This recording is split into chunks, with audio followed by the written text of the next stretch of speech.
Hallo, willkommen auf meinem YouTube-Kanal rund um den neuen Ford Focus Mk4 2019. Im heutigen Video geht es um die Start-Stopp-Automatik. Falls noch kein Abonnent meines Kanals seid, abonniert ihn doch, ich würde mich auf jeden Fall freuen.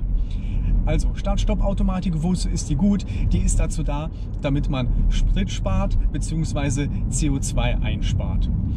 Diese Funktion ist standardmäßig immer aktiviert, sobald wir den Motor starten, und es gibt Stand heute keine Möglichkeit, das Ganze zu deaktivieren per Software. Also über den Bordcomputer ist es nicht deaktivierbar und es ist auch nicht deaktivierbar über Forscan.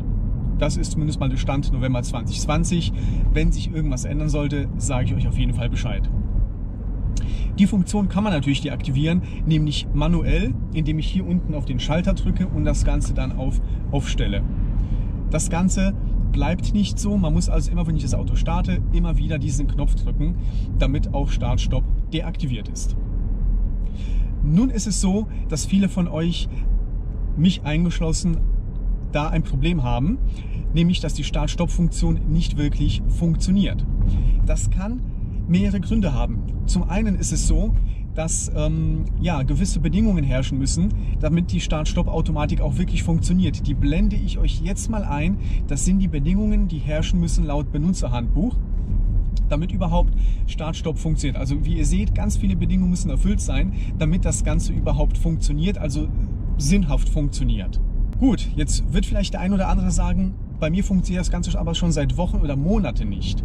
Das kann natürlich daran liegen, dass man das Auto wenig bewegt, also die Batterie niemals voll geladen wird. Corona-bedingt bleibt das Auto mal länger stehen, ist bei mir genauso der Fall.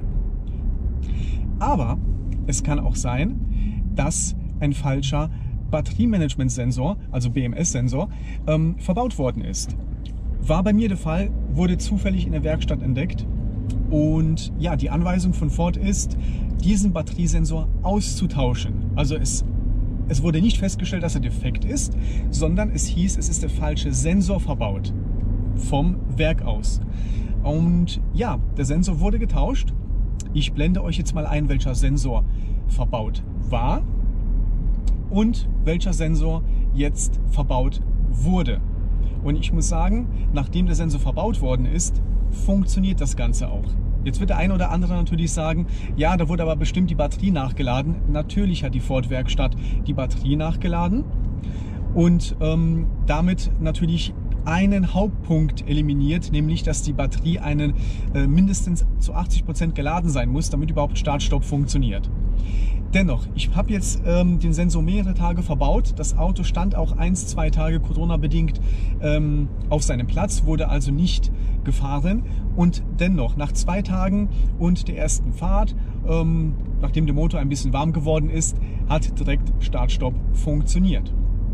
Es ist also unter anderem der Sensor, der bei euch eventuell falsch ist. Ich sage eventuell, das ist ja immer, spielen da verschiedene Faktoren eine Rolle. Ich kann immer nur für mein Auto sprechen und dafür, was bei mir gemacht worden ist. Also bei mir wurde, wie schon gesagt, der Sensor auf die Version hier aktualisiert, habe ich euch eingeblendet, und das hat zumindest mal bei mir das Problem gelöst. Ja. Ich hoffe, wie immer, das Video hat euch gefallen, wünsche euch einen schönen Tag, bleibt gesund und bis zum nächsten Mal. Ciao!